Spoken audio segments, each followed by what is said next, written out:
Malaking pensyon ang matatanggap ni DJ Augustin sa kanyang pagre-retiro sa NBA. 14 NBA seasons mga idol ang kanyang nilaro sa kanyang NBA career.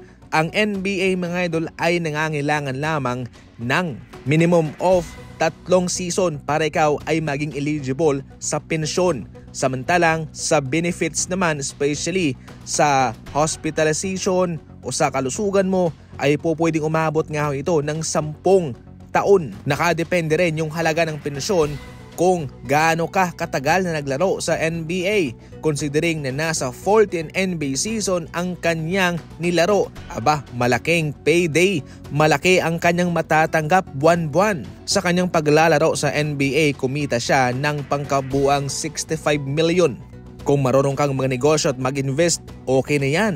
At maliban dyan, may pensyon pa at mayroong mga benefits hindi lang sa kanya kundi sa kanyang buong pamilya.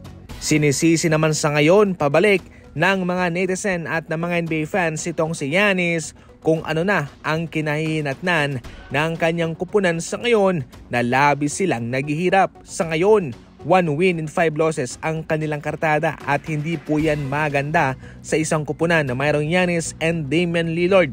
Ang kanilang unang panalo ay nanggaling po yan sa Sixers na walang Joel Embiid at walang Paul George. Ayon mismo sa mga NBA fans, walang karapatan na manisi itong si Giannis at wala siyang karapatang magalit o sumama ang loob sa kanyang kupunan na Milwaukee Bucks sapagkat siya lang din naman daw ang nanguna, ang nagpasimuno kung bakit i-trade ng Milwaukee Bucks itong kanilang magaling na manlalaro noon na si Jrue Holiday para kay Damian Lillard.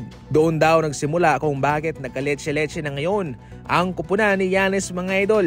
At kaya kung tutusin, wala siyang karapatang magalit, wala siyang karapatang manisi sa kanyang kupunan dahil siya lang din naman daw talaga ang nagpasimuno ng lahat ng ito. Kanyang kagustuhan ang nasunod.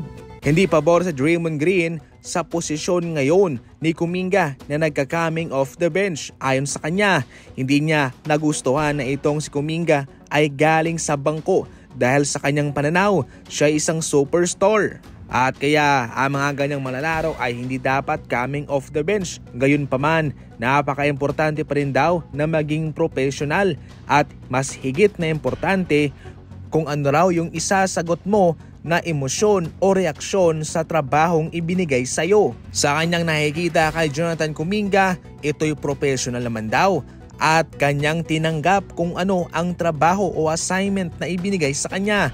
Mapa-starting lineup man ito o mag-coming off the bench. Ang mahalaga ay dapat mo pa rin gawin kung ano ang dapat mong gawin para matulungan ng iyong kupunan para manalo kayo ng mga laban. Sinabi na nga ni Coach Steve Kerr kay Kuminga mga idol na siya ay mag-coming off the bench, subalit yung kanyang minuto ay hindi naman daw magbabago. It's all about combination, it's all about groupings. Yan ang kanyang paliwanag.